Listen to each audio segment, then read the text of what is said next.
un second invité. Un second invité. Avec qui on va clôturer? On va clôturer un invité sûrement très exceptionnel. Il est le proche collaborateur du plus grand panafricaniste que nous avons actuellement. C'est lui qui a fait bouger le ligne sur la question du franc CFA, sur la question de la France-Afrique, dans le but de valoriser l'Afrique-Afrique. Je veux ainsi parler de l'activiste béninois Kémy Séba, qui préside l'ONG Urgence panafricaniste. Bon, comme tous les Africains le savent en tout cas, il est installé au Bénin, il préside donc cette ONG qui a de multiples antennes dans différents pays d'Afrique et dans la diaspora. Mais ici aujourd'hui, maintenant là, nous allons recevoir à Kinshasa le coordinateur international de cette ONG, Urgence panafricaniste, Eri Djeoussi, qui est de passage dans la sous-région pour une série de rencontres. Et alors, nous allons la voir, mais juste avant qu'il puisse faire son entrée, on va d'abord suivre un élément et puis on va revenir pour faire entrer l'invité.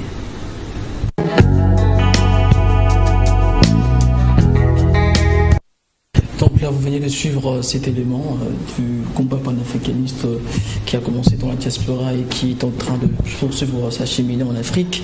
Alors, bonjour monsieur Eri Djeoussi. Bonjour mes frères. Bonjour, vous allez bien? Ça va. Alors, monsieur Eri Djeoussi, quelles sont vos premières impressions en étant sur la terre de Patrice Emery Lumumba, sur la terre de Simon Kimbangu, et surtout pour une citer, c'était une femme, sur la terre de King Pavita? Quelles sont vos premières impressions en étant sur Un grand honneur d'être présent actuellement au Congo, qui est un pays qui, dans les consciences, on va dire noires, les consciences panafricaines, jouait un rôle très important, parce que vous avez eu des leaders qui ont rayonné au-delà des frontières de votre pays, et donc c'est la possibilité de faire connaissance avec tout un tissu d'organisations, de militants qui justement nous permettre d'avoir une expertise au plus près des réalités du terrain, et c'est ce qui est important. Il faut faire attention à éviter la vision théorique et qui parfois, parce qu'elle est en théorie, ne colle pas avec les réalités du terrain. Donc lorsqu'on se déplace dans des pays comme celui-ci, on en profite pour consulter, pour écouter, observer les choses et en repartir encore plus fort intellectuellement et avec les solutions les plus adaptées aux problèmes que rencontre le continent africain. Alors, pour écouter, pour observer, c'est aussi le travail que nous faisons sur notre pays. Lorsqu'on observe depuis un certain temps, là on parle directement des situations locales, lorsqu'on observe depuis un certain temps la transhumance dans la classe politique, la situation sociale qui ne convient pas justement au peuple, qui n'est pas propice au peuple, ça ne favorise pas justement le jeune, le femme, le maman et les hommes justement à avancer dans la société. Lorsqu'on constate aussi le malversation politique, les détournements de l'élite publique, la corruption généralisée au pays, alors l'élite politique congolaise n'est pas vraiment assez perspicace pour comprendre les enjeux qui se passent. Alors comment appréhendez-vous la situation politique au Congo? Comment appréhendez-vous le comportement de l'élite congolaise?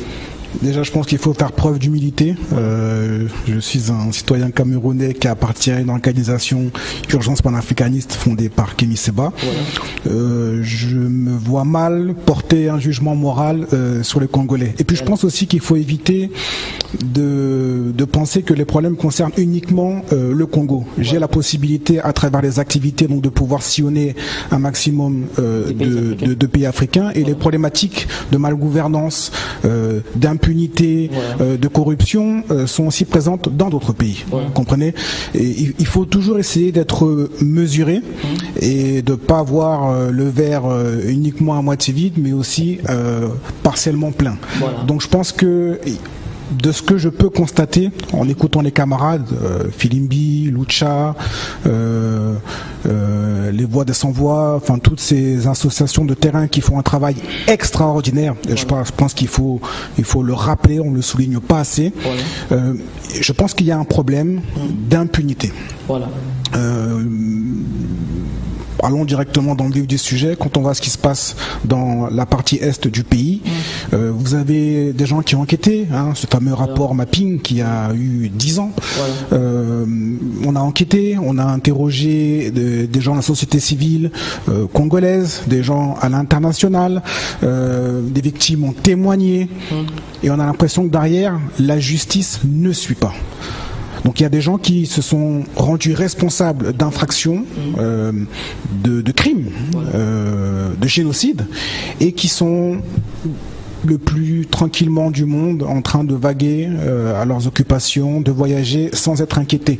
Pire encore, ceux qui ont dénoncé ces méfaits sont en prison. Et donc là on est vraiment dans quelque chose de très grave, parce qu'à partir du moment où le Congolais lambda a l'impression que les responsables peuvent commettre tous les méfaits et ne sont pas inquiétés, comment est-ce que vous voulez que le petit citoyen là de Kin ne soit pas également dans les logiques un peu de corruption, ou en tout cas de non-civisme? On dit souvent que le poisson pourrit par la tête. On a un gouvernement qui est actuellement en place, qui, avec un nouveau président, qui a parlé de rupture, et on doit voir la différence par rapport à l'ancienne mandature. Voilà. C'est la politique, et c'est pas moi qui vais vous l'apprendre, c'est une affaire de symbole. Et donc il faut qu'on puisse sentir de la part du pouvoir une volonté réelle, manifeste, de se dire que voilà, les gens qui ont commis des exactions, les gens qui sont dans les malversations, etc., aujourd'hui vont devoir répondre de leurs actes devant la justice. Il n'y aura pas de paix sociale dans ce pays tant qu'on n'aura pas été capable de juger tous ceux qui sont responsables de méfaits. Voilà. Et une question pour poursuivre. Vous avez parlé de la situation à l'Est, en tout cas on les connaît, plus de 10 millions de morts. C'est terrible. Et il y a aussi la présence, on va le dire, de l'armée onusienne, la MONUSCO, qui est là depuis 20 ans, alors qu'on est en train de constater que cette armée internationale est très impuissante sur le terrain. Alors qu'est-ce que vous pensez? Est-ce que vous pensez que, comme beaucoup de panafricanistes aussi le pensent, beaucoup d'observateurs le pensent, qu'il y a un complot international pour piller les richesses du Congo à l'est du pays? Alors, ce qui est assez remarquable, c'est qu'on a eu il y a 2 semaines, je crois, la mort d'un ambassadeur donc italien. Et ça a défrayé la chronique. C'est comme si en fait la communauté internationale se réveillait. Ça fait 20 ans qu'on a des millions de Congolais qui sont morts. C'est devenu quelque chose qui a été banalisé, qui ne fait même plus la une de l'actualité dans les médias occidentaux. Mais là, il se trouve qu'un ambassadeur trouve la mort, paix à son âme. Il ne s'agit pas de se réjouir de cela, mais c'est révélateur de quelque chose. Il faut que nous, en tant qu'Africains, qu'on arrête de croire en cette fable qu'on appelle la communauté internationale. Les Nations Unies. Tout ça, ce sont des concepts qui sont creux, qui n'ont aucune existence, d'accord. Quand on parle de communauté internationale, il faut que, en tant qu'Africains, nous décodions qu'on parle d'un petit club de pays qui dominent et qui justement déguisent leur velléité de domination à travers ce concept de communauté internationale. Cette situation, ce problème dans l'Est du Congo, comme dans d'autres théâtres de guerre sur le continent africain, ne se réglera que si les Africains sont capables de s'entendre et de s'asseoir, de se retrouver à une même table. Mais il y en a déjà, il y a des Africains qui ont des espaces pour pouvoir réfléchir. Les espaces, on parle de l'Union africaine, et on a des dirigeants qui se rassemblent pour pouvoir réfléchir aux problèmes justement de l'Afrique, mais alors, on n'en trouve pas toujours la solution. Je crois que c'est le général de Gaulle qui n'a aucunement une référence pour nous, qui parlait des Nations Unies, donc de l'ONU, comme d'un machin. Quelque chose finalement qui n'a aucune valeur et qui aucune symboliquement qui ne représente pas les volontés des peuples souverains. L'Union africaine, c'est la même chose. L'Union africaine est censée être l'outil organisationnel qui assure la souveraineté, donc la défense des intérêts du continent africain. Il s'agit que cette organisation fonctionne sur des fonds étrangers. C'est quand même extraordinaire. C'est-à-dire que l'institution qui est censée défendre les intérêts des Africains, pour qu'elle puisse fonctionner, a besoin des financements internationaux. Et vous connaissez le dicton, celui qui finance, c'est celui qui oriente.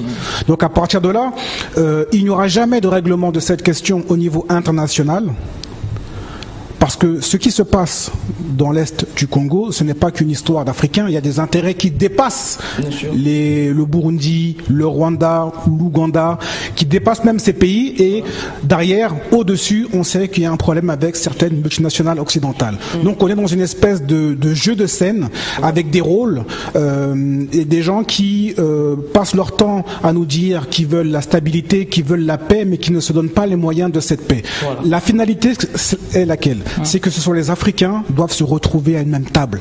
Et quand on parle d'Africains, donc on parle du président. Et ces leaders qui doivent se retrouver à une même table pour défendre l'intérêt des Africains, il faut déjà qu'ils soient bien élus. Donc ça pose le problème de la gouvernance. On a des chefs d'État, d'accord, qui ne représentent pas les aspérités de leur population, qui défendent des intérêts ethniques, des intérêts claniques, de partis, ou alors qui défendent même les intérêts du multinational. Comment voulez-vous que ces gens puissent s'entendre pour la paix des populations? Et ceux qui sont les cocus de cette histoire, ce sont les populations civiles.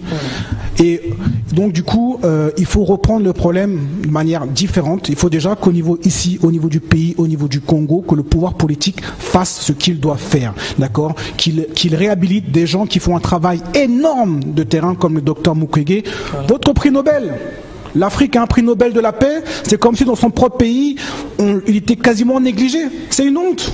C'est pas acceptable. C'est pas acceptable qu'un éminent chirurgien de son espèce, d'accord, qui pourrait se dorer la pilule dans une clinique d'Europe ou d'Occident, en gagnant peut-être 10 fois plus, décide de faire un travail pour réparer physiquement et psychologiquement des femmes qui sont victimes de viols de guerre, et qui dans son propre pays finalement est vu comme quelqu'un qui dérange. Il dérange parce que finalement l'efficacité de son travail est comme un peu le miroir de l'immobilisme et de l'hypocrisie d'une certaine partie de la classe politique. Donc avant de nous en remettre aux autres, il faut déjà qu'on soit capable d'accomplir notre propre part. Ce sera pas l'Occident, ce sera pas la France, ce sera pas les États-Unis, ce seront pas l'Angleterre qui vont régler ce qui se passe à l'est du Congo. Ça passera par une volonté réelle des acteurs politiques. Voilà. Volonté réelle des acteurs politiques, c'est aussi ces mêmes combats que fait certaines structures, on dira des associations de citoyenneté. Bien sûr. On faudra parler de Filimbi et des Lucha, qui aussi dans le même sens est en train de combattre ces anti-valeurs dans ce sens.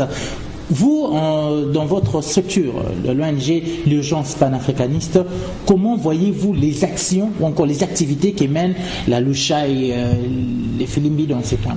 On vit dans un monde profondément égoïste, consumériste, individualiste, et surtout en Afrique avec cette appréhension qu'on a par rapport à la chose politique qui suscite bien souvent plus de problèmes que de bienfaits. Et donc on a un discours qui consiste souvent à se dire occupons-nous de nos vies privées, essayons de nous chercher financièrement plutôt que de nous engager dans une cause politique. Lorsque vous avez des groupes de jeunes qui donnent de leur temps pour l'intérêt public collectif, qui prennent des coups, d'accord, qui sont arrêtés, relâchés, et puis dès qu'on les relâche, qui repartent au charbon, ça, il faut le respecter et il faut l'applaudir dès demain. Il faut absolument que le personnel politique soit beaucoup plus inclusif vis-à-vis de ces structures, parce qu'elles sont finalement les témoins de ce qui se passe la population. Voilà. Ça, c'est le premier point. La deuxième chose qu'on pourrait signaler, c'est que en étant finalement dans une logique de politique, en voulant sensibiliser et éclairer le peuple, il faut qu'on soit extrêmement vigilant, il faut qu'on soit extrêmement même exigeant, si je puis dire, sur la pertinence de nos actions politiques. Voilà. Il faut qu'on soit capable d'avoir un message politique qui va au-delà des simples histoires d'alternance, mais qu'on soit capable de réfléchir sur finalement qu'est-ce que l'impérialisme, de quelle façon il se déguise pour le combattre de la façon la plus pointue, parce que si on n'est pas capable de démonter structurellement ce système, on est amené à le revivre sous d'autres personnes, d'autres leaders. Donc ces organisations doivent vraiment faire un effort de réflexion sur finalement non pas une histoire d'alternance des personnalités au pouvoir, mais finalement sur les racines de ce système qui est capable de se changer, de se métamorphoser et au final de continuer à nous endormir toujours un peu plus. Mais quand même, il n'y a pas plus tard que longtemps que nous avons suivi Kémy Séba en train d'insinuer que ces mouvements seraient justement imbibés par le financement d'un certain Soros. c'est un secret de polichinelle, et j'ai envie de dire c'est même ce qui parfois aussi peut nous séparer. Vous savez, le philanthropisme, c'est jamais gratuit. Il y a des gens qui sont très riches, qui sont très puissants, qui ont un agenda, qui ont une vision du monde et qui aimeraient faire en sorte que justement leurs idées pénètrent dans un maximum de zones géographiques pour la défense de leurs intérêts. Et c'est à ce titre qu'il faut qu'on soit extrêmement vigilant sur les sources de financement. Vous voyez. Je peux même prendre l'exemple, par exemple, des oppositions politiques. Lorsque vous avez des opposants politiques à un régime dictatorial où les gens vont s'exiler dans un pays qui finance cette même dictature, il faut à un moment donné qu'on se questionne sur la pertinence de ces opposants politiques. Et il en va la même chose sur ces ONG. Ces gens, ces puissants, ont compris que les leaders d'opinion du monde associatif, la société civile, vont être les leaders de demain. Et donc ils essayent par différents programmes de les coopter pour qu'une fois que ces gens arrivent au pouvoir, ils puissent continuer à travailler en bonne intelligence et qu'il n'y ait pas cette rupture que nous appelons de tous nos voeux. Un sérieux problème que notre pays est en train de vivre, enfin grave, en fait tous les Africains vivent le même problème, mais qu'est-ce que... Justement, il faudra parler dans le sens de votre combat, en fait, de votre lutte.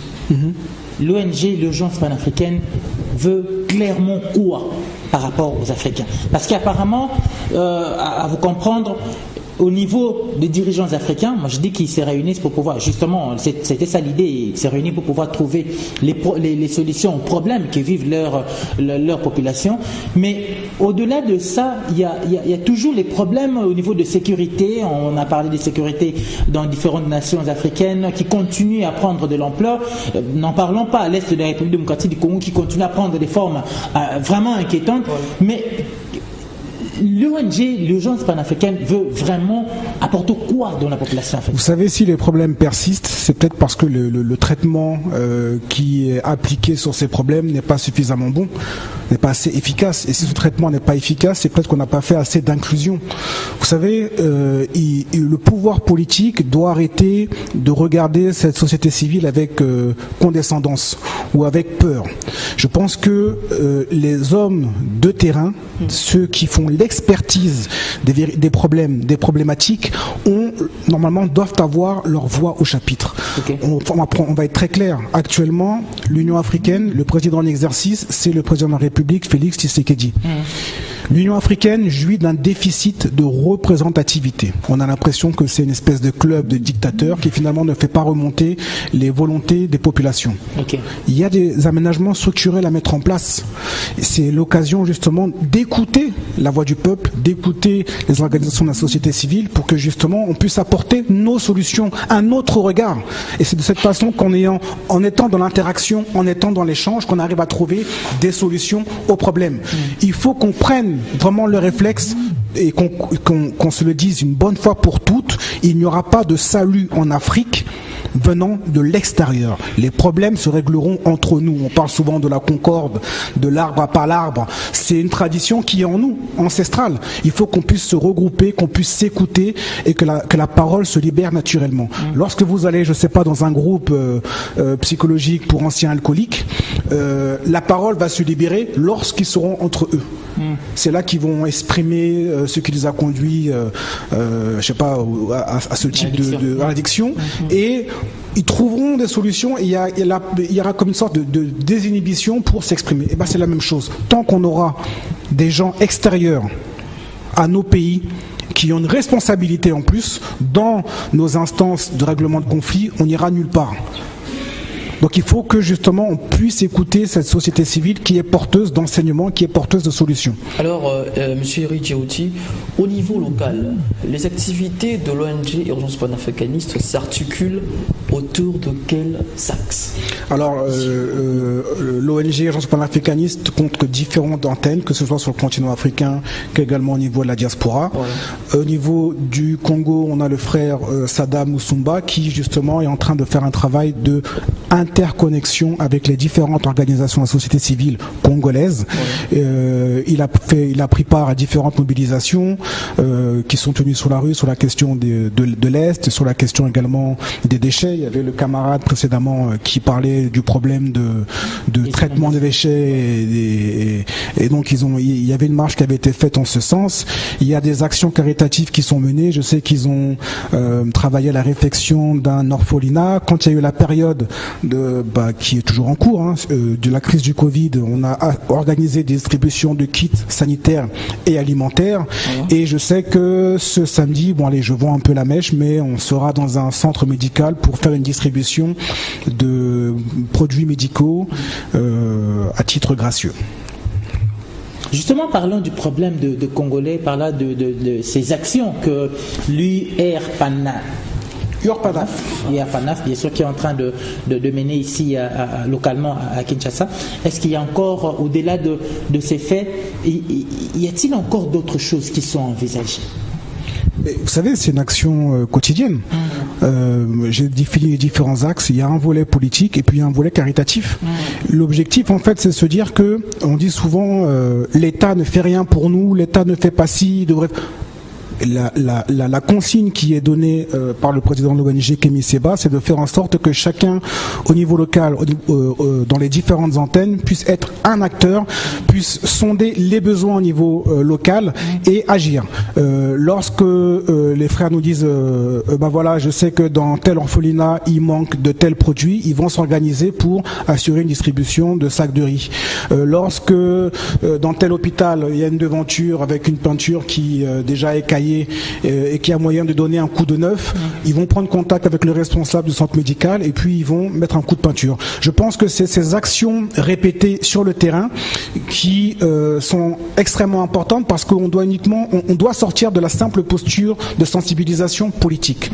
Vous savez, il faut toujours voir les choses de façon bicéphale avec les deux axes. La sensibilisation politique, c'est une chose pour que les gens soient conscients de certaines problématiques, pour qu'ils puissent comprendre le monde dans lequel on se trouve. Mais il est également évidemment important d'être capable de subvenir à certains besoins et surtout d'avoir un ancrage local. Vous avez un ancrage local dans une commune, une agglomération, lorsque vous êtes capable justement d'être en interaction avec le milieu médical, avec des écoles pour faire des séances de sensibilisation sur le panafricanisme. Je sais qu'ils sont partis dans un établissement, je n'ai pas le nom malheureusement, mais qu'ils ont justement fait une exposition sur les grandes figures du panafricanisme.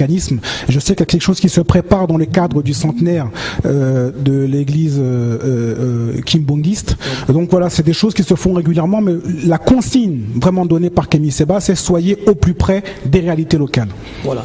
Être au plus près d'égalité locale. Réalité locale. Il faudra peut-être, vous l'avez dit, apporter des solutions aux différents problèmes, subvenir aux certains besoins du point de vue caritatif. Mais justement, parlant des financements, parce que lorsque vous devez subvenir à ces besoins-là, il faut qu'il y ait un financement. Bien sûr. Vous avez ici parlé de la main qui domine, ce serait la main qui donne, ce serait celle qui domine. Vous, peut-être votre financement, ça ne provient pas entre guillemets de ces Occidentaux. Ah, mais les choses sont très claires et Kémy Séba a eu à plusieurs reprises l'occasion de s'exprimer là-dessus. Les financements de l'ONG sont exclusivement dus à la générosité de personnalités du monde du sport, du monde de la musique qui suivent le combat de Kémy Séba depuis aujourd'hui à peu près une vingtaine d'années et de la générosité de membres de l'Afrique ou de la diaspora qui sont fiers de constater que pour une fois on est capable d'avoir une organisation, on va dire entre guillemets, qui fait du social et qui soit panafricaniste. Okay. C'est quelque chose qu'on n'a pas tellement l'occasion de voir. Et donc du coup, c'est de cette façon qu'on arrive à assurer nos frais de fonctionnement. Il est évident que vu le discours politique que nous avons sur les méfaits, l'ingérence occidentale et également la dénonciation de certains dictateurs, on ne va pas recevoir de fonds tant de l'Occident que de certains pays officiellement africains. Avant de vous accorder un mot de la fin, fortifions. Puisque on doit quand même parler de l'Afrique, puisque vous êtes à la fin. Voilà, vous êtes de ceux qui refuse le barrière imposé par la conférence de Berlin, et que vous dites que très souvent que vous êtes un citoyen africain. Et alors, il y a eu de récents justement événements au Sénégal où on a vu la population revendiquer la situation sociale, la situation économique. On a même vu les pillages des entreprises françaises. Alors, qu'est-ce que vous pensez de ça ? Une très grande satisfaction. Ce que le peuple sénégalais a fait, c'est extraordinaire. Vous savez, c'était un peu comme le grand soir. Lorsque vous avez milité pendant X années pour que les choses changent sur le continent africain et que vous voyez un pays, que vous voyez une jeunesse qui s'élève, qui sort de la rue contre un dictateur, Macky Sall, et qui, en plus, derrière, est capable d'orienter sa colère sur les cibles du néocolonialisme, nous, on applaudit dès demain. Il faut être très clair. Lorsque les gens sont sortis dans la rue pour s'en prendre à Auchan, déjà, ce n'est pas que Auchan, il y a eu Total et il y a eu le groupe Eiffage.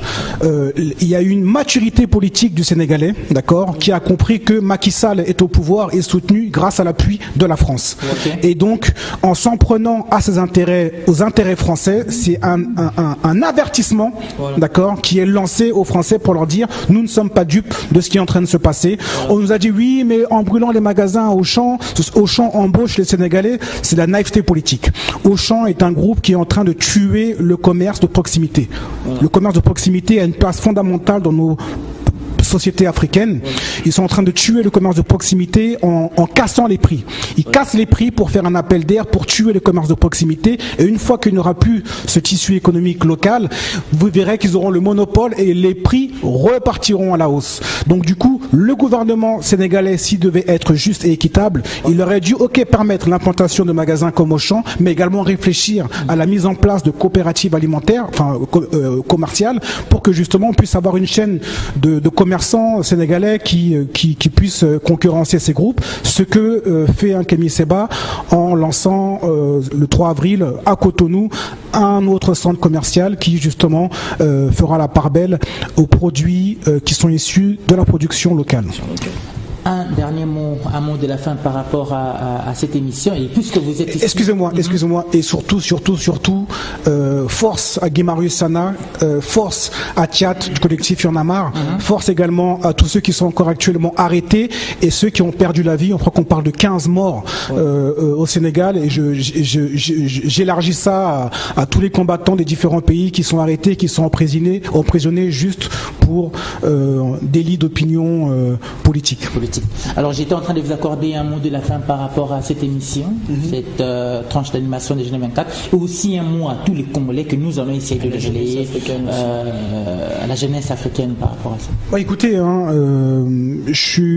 le message qu'il faut retenir, qu'il faut observer, c'est qu'en différents points du continent africain, les choses sont en train de bouger. Il y a une concordance parce que les problématiques de malgouvernance, de corruption sont les mêmes partout, et puis on a une jeunesse, on a une population qui, grâce aux médias alternatifs, qui grâce à l'Internet, est en train finalement de voir l'information circuler beaucoup plus vite qu'avant, et la censure est moins possible. Je dis juste que on n'arrivera pas si on reste cantonné dans chaque pays, au Congo-Brazzaville avec l'élection de ce dimanche, ici en RDC, au Niger, en Côte d'Ivoire, au Sénégal. Il faut qu'on soit capable d'être dans une convergence des problématiques, des luttes, et à ce titre-là, le frère Ousmane Sonko a été très juste lorsqu'il a panafricanisé son discours politique en disant que justement ce qui se passe au Sénégal peut être un laboratoire pour ce qui se passe ailleurs. Et j'attends donc de la classe politique congolaise qu'elle soit capable de sortir un peu de son carcan. Non, précaré local congolais, et qu'elle soit capable d'être en interconnexion avec les forces des autres pays pour que justement la lutte soit une lutte de convergence. Justement, ça votre apport, J'essaie modestement, en discutant avec les différents acteurs politiques de la scène locale, d'exprimer ce point de vue, parce qu'on n'arrivera pas tout seul. Les Congolais face aux États-Unis n'arriveront pas seuls. Les Ivoiriens face à la France n'arriveront pas tout seuls. Les Sénégalais face à la France, la même chose. Les Gabonais, il faut qu'on soit capable, il faut que nos grands responsables politiques soient capables de faire preuve de solidarité avec les peuples lorsqu'ils sont attaqués, outragés ou brimés.